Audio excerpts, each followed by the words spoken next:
ये है हमारा घुटना, ये ऊपर की हड्डी, ये नीचे की हड्डी, और ये हमारा टखना जिसको हम पटेला कहते हैं, और ये हमारी मांसपेशियाँ। 100 साल तक इस घुटने में दर्द नहीं होगा यदि आप फॉलो करेंगे वो 6 स्टेप्स जो मैं आज आपको बताने वाली हूँ। वो 6 स्टेप्स में ये जो हमारा छोटा सा घुटना है, अगर इसमें हम इसके ऊपर इतना बड़ा वजन डालेंगे तो डेफिनेटली इसमें दर्द होगा। तो पहला स्टेप है वजन कम करिए। बैठिए। अब आप कहेंगे कि बहुत छोटी उम्र में भी आजकल बिना पतली लड़कियों को भी लड़कों को भी सबको घुटनों में दर्द हो रहा है। उस घुटने के दर्द का कारण है वो है हमारा खान पान। हमारे खान पान में कुछ चीज़ें ऐसी हैं जो सोजिश पैदा करती हैं। जब वो सोजिश पैदा करती हैं उनकी यहाँ पे डेपोजिशन हो जाती है, वो यहाँ पे जमा हो जाती हैं। जब वो यहाँ जमा हो जाती हैं तो ये चीज़ें आपस में जब चलती हैं तो ये रगड़ खाती हैं। जब ये रगड़ खाएंगी तब हमें दर्द होगा। तो हमारे खान पान में हमें क्या नहीं करना है? खान पान में हमें ये सबसे ज़रूरी चीज़ है कि हमें बहुत चीनी वाला खाना, बहुत सॉल्ट वाला खाना, फैटी खाना और ओमेगा 6 फैटी एसिड्स वाला, वो इन्फ्लामेशन पैदा करता है या ट्रांस फैट जिसको हम कहते हैं, वो नहीं लेना। तो हमें दूध अवॉइड करना है। सिर्फ जो बहुत पतले लोग हैं वो पी सकते हैं, लेकिन ज़्यादातर लोग जो मोटे हैं उनको दूध अवॉइड करना है। दूध की जगह पे वो छाछ ले सकते हैं और लस्सी ले सकते हैं, नमकीन थोड़ा सा नमक डाल के या फीकी लेंगे, जिससे कि उनका कैल्शियम पूरा हो जाए।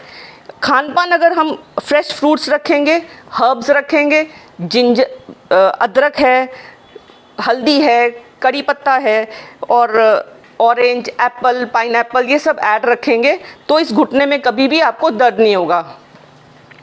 खान पान के बाद अगली चीज़ है हमारा पोस्चर। हम किस तरीके से बैठते हैं। ये जो बैठने का तरीका है, अब मैं सीधी बैठी हूँ और मेरा घुटना यहाँ नीचे लटक रहा है। अगर मुझे ये घुटना मेरा ऐसे नीचे लटकेगा तो इसमें यहाँ पे आप ये देखेंगे ऐसे ये लटकेगा तो ये पेन पैदा करेगा, बिकॉज ये जो चीज़ है इस पे ऐसे रगड़ खाएगी। तो इससे अच्छा है कि मैं इसको थोड़ा सा अगर पीछे की तरफ मोड़ूंगी ऐसे करके। इसीलिए 6 से 8 इंच की मेरे को एक पट्टी रखनी है, जो मैं जब ऑफिस चेयर में बैठूंगी तो उसको ऐसे रखूंगी। अगर ऐसे रखूंगी और ये चीज़ ऐसे होएगी तो ये दोनों चीज़ें आराम देंगी और ये दर्द नहीं होगा। तो ये जो मूवमेंट है यहाँ से लेके यहाँ तक, इसका एंगल, इसकी हाइट और इस जॉइंट की हाइट में एक एंगल होना चाहिए। ये जॉइंट, नी जॉइंट जो है वो हिप जॉइंट से हमेशा 1 आधा इंच ऊपर रहना चाहिए और सपोर्टेड रहना चाहिए, ताकि 6 से 8 इंच, ताकि ये नी में दर्द ना हो। अगली रहेगी मेरी चप्पल। आपने देखा ही होगा मैंने चप्पल भारी पहनी हुई है, इसीलिए मेरे घुटने में कट कट की आवाज़ आती है। इस चप्पल को अगर मैं सीधा पहनूंगी, बिना हील के पहनूंगी और सॉफ्ट पहनूंगी तो मेरे घुटने को आराम मिलेगा। तो हमें हमेशा वो चप्पल पहननी है जिसको ऐसे मूव करने से वो चप्पल को थोड़ा सा मूवमेंट हो, ताकि हमारे घुटने को आराम मिले। अगली चीज़ रहेगी धूप। विटामिन डी, जो इस टाइम का सबसे बड़ा एपिडेमिक है, विटामिन डी की डेफिशिएंसी। 90% पॉपुलेशन जो धूप में नहीं निकलती वो विटामिन डी डेफिशिएंट है। धूप से ही विटामिन डी मिलता है, जो खाने पीने से विटामिन डी मिलता है वो पूरा नहीं होता। तो इसके लिए बहुत ज़रूरी है कि हम धूप में ज़रूर निकलें। 30% बॉडी चाहिए और एक्सपोज्ड बॉडी चाहिए। कपड़ों के नीचे कभी भी विटामिन डी नहीं बनता, क्योंकि जो स्किन है हमारी वही विटामिन डी बनाती है, वरना विटामिन डी नहीं बनेगा। हम पहले साड़ियाँ पहनते थे, धोतियाँ पहनते थे, तो हमें विटामिन डी थोड़ा बहुत मिलता था, लेकिन अब तो हम पूरे पूरे कवर्ड कपड़े पहनते हैं और अंदर रहते हैं, तो हमें विटामिन डी नहीं मिलता।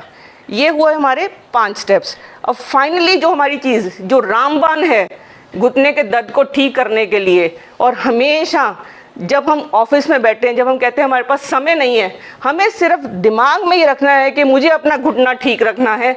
तो उसके लिए मैं आपको 4 व्यायाम बताऊंगी, 4 एक्सरसाइजेज, बड़ी सिंपल, इतनी सिंपल कि कोई बच्चा भी कर लेगा। जब वो स्कूल में भी बैठा होगा, अगर उसको लगता है कि मेरे घुटने में दर्द हो रही है तो वो फॉलो करेगा, तो उसको ये दर्द ठीक हो जाएगी। पहली एक्सरसाइज रहेगी कि पैर को बड़े प्यार से ऊपर की तरफ लेके जाइए, इसको यहीं पर रोकिए, 1 से लेके 10 तक गिनती करिए और फिर बड़े प्यार से इसको नीचे रहिए। जो सबसे ज़रूरी बात है कि हमें बड़े प्यार से ये करना है, क्योंकि अगर हम ऐसे ऐसे करेंगे तो इससे तो रगड़े जाएगी, अगर वो रगड़ेंगे तो फिर हमारी दर्द बढ़ जाएगी और सोजिश भी बढ़ जाएगी। ऐसे ही हम दूसरे पैर के साथ, दूसरे घुटने के साथ करेंगे। इससे क्या है कि जो हमारी ये वाली मांसपेशी है वो स्ट्रांग होएगी। जितनी भी मांसपेशियाँ हैं वो जॉइंट को इस तरीके से खींच के रखती हैं और यहाँ पे जगह बना के रखती हैं। जब ये मांसपेशियाँ कमज़ोर हो जाती हैं और ढीली पड़ जाती हैं, दोनों चीज़ें आपस में इस तरीके से रगड़ खाती हैं।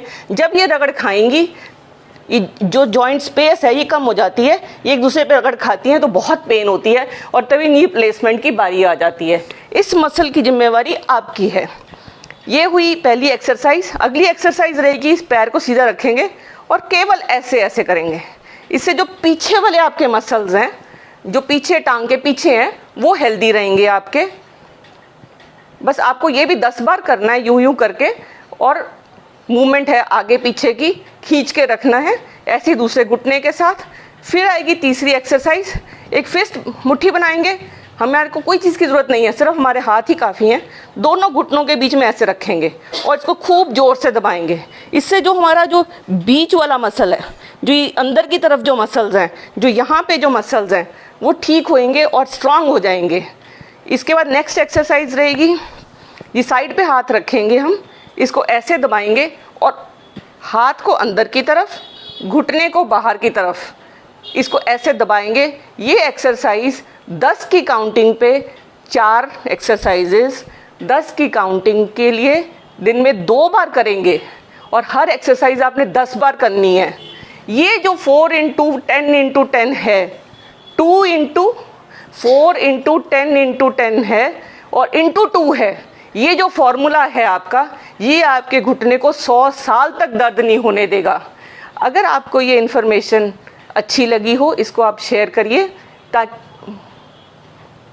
ताकि ये जो इन्फॉर्मेशन है किसी और को पास करेंगे तो उनको आप घुटनों के दर्द से और घुटना बदलवाने से बचा सकते हैं।